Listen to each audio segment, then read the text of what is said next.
want to get more perspective now on this story. We are joined right now by retired military intelligence officer Hal Kempfer. Hal, thank you so much for joining us.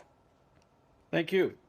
So, Hal, first question. I know we're all digesting this information as it's just coming in, but what do you take away from what the sheriff just said? Well, it sounds like a sovereign citizen extremist. They're an anti-government, anti-corporate ideology, if you will. The Route 91 concert shooter in Las Vegas in 2017 was a sovereign citizen extremist.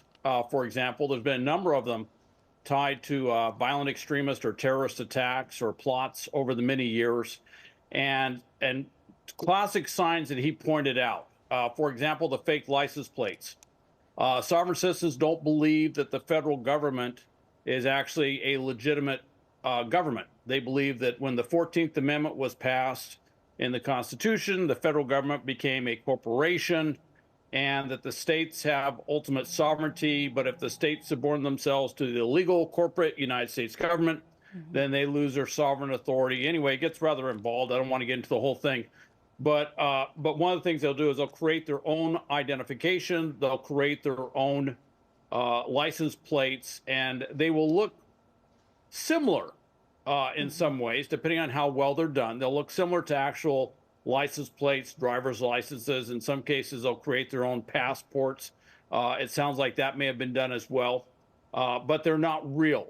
And that inner perimeter that he talks about, where they scrutinize very closely their credentials, and certainly any vehicle in there is going to get looked at very closely, not just to see if they have credentials, but certainly to see, they're going to look at the vehicle for a variety of things. I mean, a vehicle could be used as a device to bring in, for example, an explosive device, vehicle-borne improvised explosive device. So they're going to look at that very closely. But in this case, they spotted the license plate right off. They looked at the ID. They saw the disarray.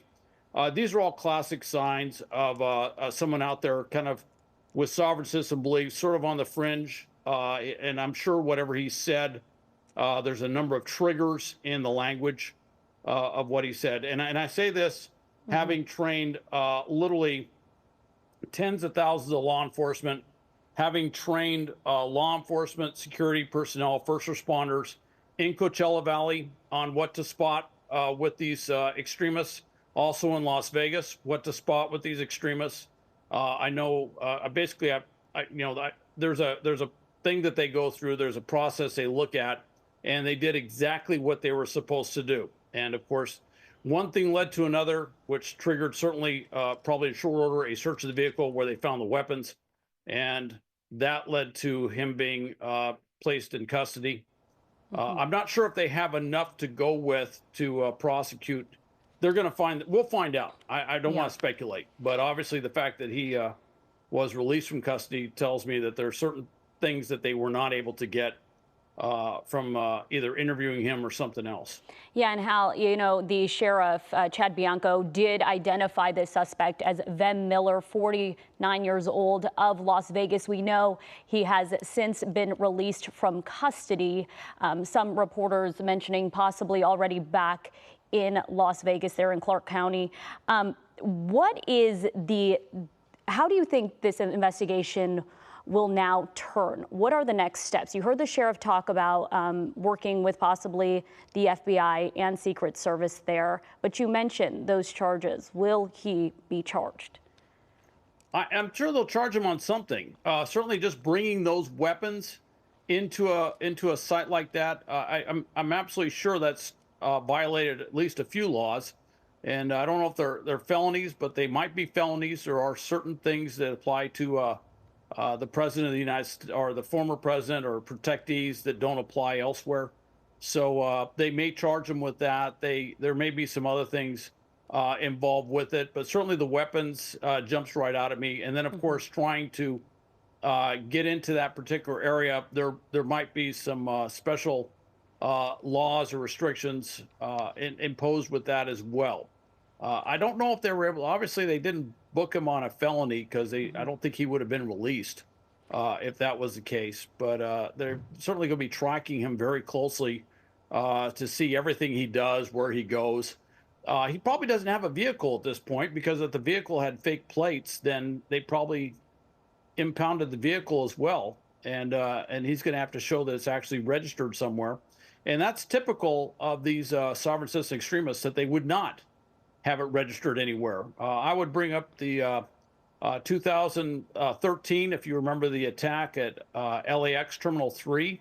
That was a sovereign citizen extremist. That was the first line of duty death of a TSA employee in its history. And one of the things that triggered him was that they would have to show their ID in order to get through TSA security, and they'd pull out their fake ID.